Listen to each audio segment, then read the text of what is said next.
Okay, so why did we have to talk about all of that? We need to be able to talk about crystalline solids.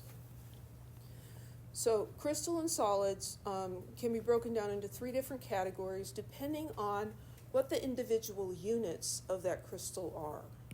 If we have molecules, then those are called molecular solids. An example of that would be ice. So ice is composed of water molecules.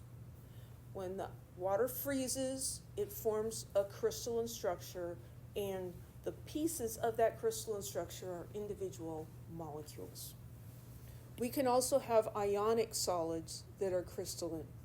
And so here, the composite units are formula units. That's going to be the empirical formula for the compound, cations and the anions. So we have individual ions.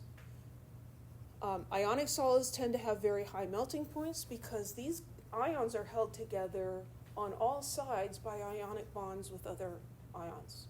And ionic bonds are really, really strong. Ice is held together by hydrogen bonding, dispersion forces, and dipole-dipole forces, just intermolecular forces. And so that's weaker.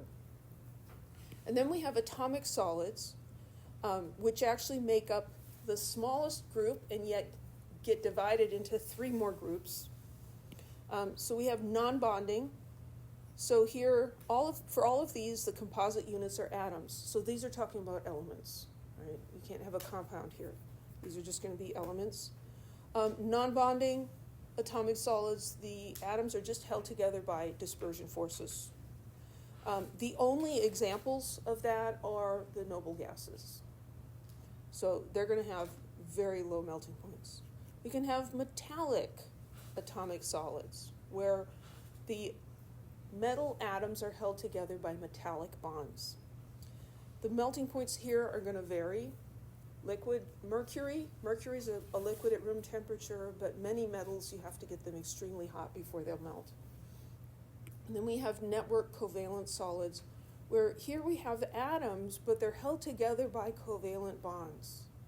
And essentially what's going on here is the entire crystal is a giant molecule, and it's covalent bonds throughout the whole thing.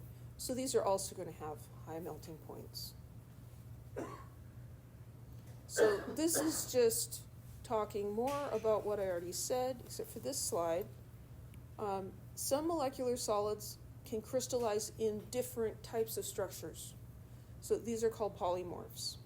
An interesting example of this is cocoa butter, which is the important part of chocolate, right? So chocolate can crystallize in 6 different polymorphs, and they have slightly different textures and slightly different melting points. And so some are more desirable than others.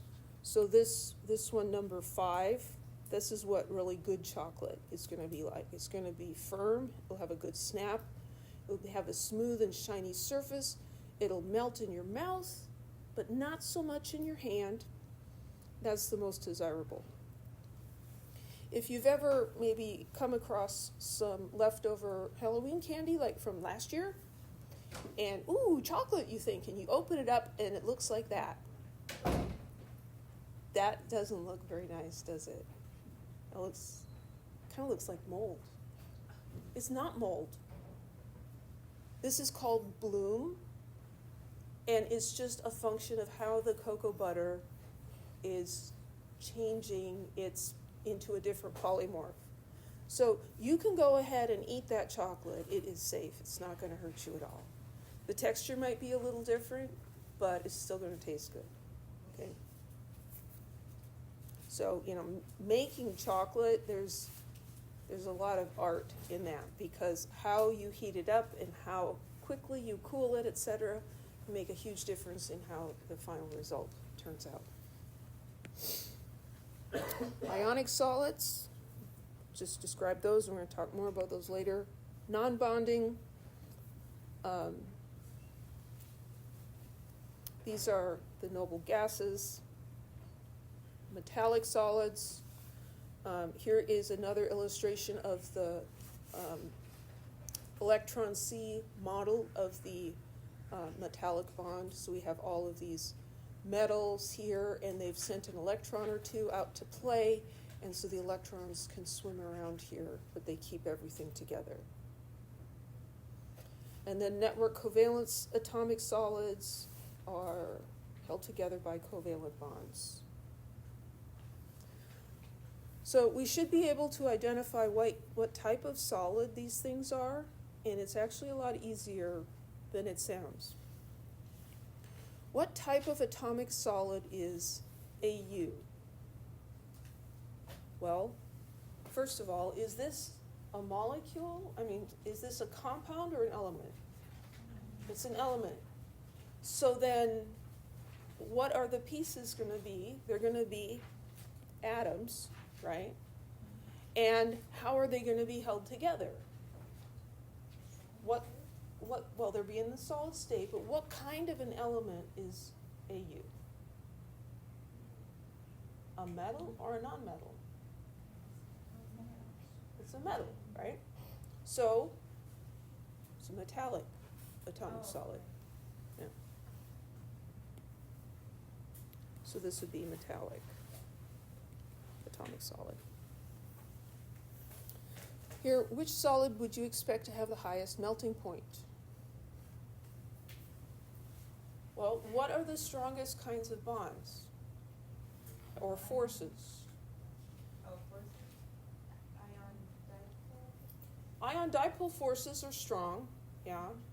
The hydrogen bonding is an intermolecular force, right? But it's not strong. It's not strong as though, right? But we can also have actual covalent and ionic bonds present in, right. If you have an ionic compound, then that has ionic bonds, right? So here we have an ionic compound, recognized because there's a metal and a non-metal.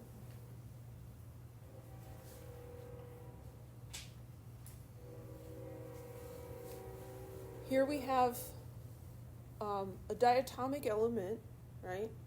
So those are forming molecules, but what are the molecules held together to each other by? Just intermolecular forces, right? In fact, just dispersion forces. And then here, krypton is just an atom, right? So these are this is a non-bonding atomic solid, that's a molecular solid, and this is going to be the ionic solid. And because this is held together by the strongest types of forces, we would expect this to have the highest melting point. Harder to break. You have to put a lot more energy in. These guys just have to be jumping all over the place to get enough energy to break loose from each other. You said that the Q-ion that was dispersion, right? Or it was just regular? This is held together by dispersion forces. This is also held together by dispersion forces. If we are classifying these, though, this is an atomic solid, and that would be a molecular solid. And that's molecular because It's a molecule of I2. Yeah.